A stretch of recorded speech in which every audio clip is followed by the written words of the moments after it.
Okay, listen up. The game is called Dungeons and Dragons for a reason. These guys will mess you up if you cross them in the wrong way. So to make sure you don't experience your first TPK to the mighty breath weapons and claw attacks of a dragon, I've got some info for you. Welcome to a monstrous guide to dragons. There are two main types of dragons you can run across in Dungeons and Dragons 5th edition, the chromats and the metallics. The chromats are your non-shinies, red, blue, green, black and white. They tend to be on the evil side of the alignment spectrum and spawn from the betrayer goddess Tiamat, the five-headed dragon queen. While metallics, your silver, gold, bronze, brass and copper, tend to be on the good side of the spectrum and worship Bahamut, the platinum dragon. In this video we're going to be talking about the classic red dragon, specifically the adult red dragon. Dragons grow more powerful with age all the way up to the ancient stage, but I think the adult dragon is the best use for this video. Red dragons are about as close as you can get to the classic idea of a fantasy dragon. Arrogant, wrathful beasts that see themselves as superior to all, flying into an uncontrollable rage if anything dares to anger them. The most covetous of all the true dragons, they hunger to grow their treasure hoard endlessly.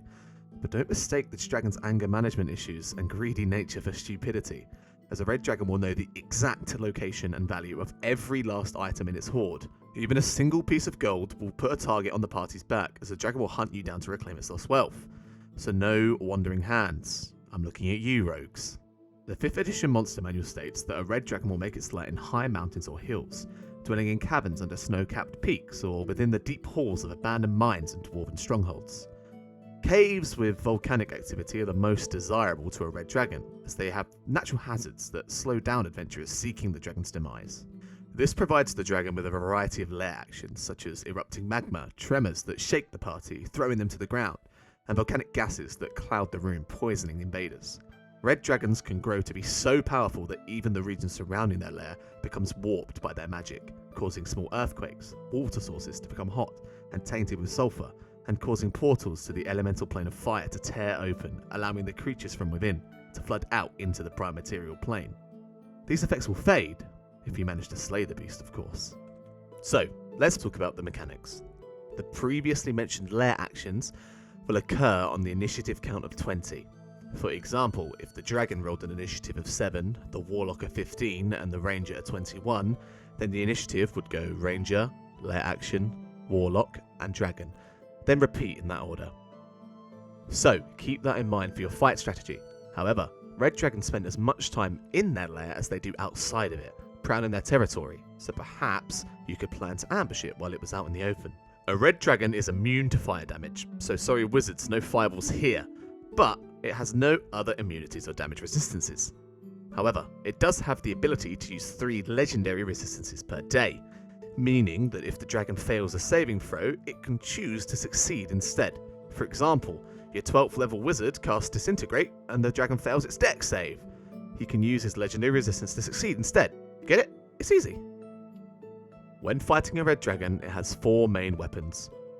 Its bite, which has plus 14 to hit, a reach of 10 feet and deals 2d10 plus 8 piercing damage, plus 2d6 fire damage. Its claws have plus 14 to hit, 5 feet of reach, and deals 2d6 plus 8 slashing damage. Its tail, which also has plus 14 to hit, has a reach of 15 feet and deals 2d8 plus 8 bludgeoning damage. Finally, its breath weapon, which is a 60-foot cone, forcing the party to make a DC 21 dexterity saving throw or take 18d6 fire damage and half as much on a failed save. That's a lot of damage. Once a dragon has used its breath weapon, in this case a fire breath, the DM will roll a d6 on each of the dragon's turns. The breath weapon will recharge or regenerate on a 5 or 6, allowing it to spew flames once again. Additionally, the dragon can use its frightful presence to strike fear into its enemies. For this ability, each creature of the dragon's choice within 120 feet must succeed on a DC 19 wisdom saving throw or become frightened for 1 minute. This can take a party member out of the fight completely, so pray to the dice gods on this roll. It's not all doom and gloom however, because an affected creature can make an additional saving throw at the end of its turns until they break free of the effect. Once a creature has broken free, they are then immune to the effect for 24 hours, so if you fail once, just keep trying until you succeed. An adult red dragon will use a multi-attack on each of its turns, starting with its frightful presence, followed by 3 attacks, 1 with its bite and 2 with its claws. Finally, an adult red dragon has 3 legendary actions, which it can use at the end of any creature's turn, and it will regain spent legendary actions at the start of its turn. This includes Detect, which allows the dragon to make a perception check to find that pesky rogue who keeps hiding and shooting it for 9 million d6 sneak attack damage, a single tail attack, which we talked about previously, or finally a wing attack, which means that each creature within 10 feet must succeed on a DC 22 dexterity check or take 2d6 plus 8 bludgeoning damage and be knocked prone. The dragon can then fly up to half of its flying speed. So, now you know all there is to know about the fearsome red dragon. Remember to keep your rogue on a leash, and good hunting.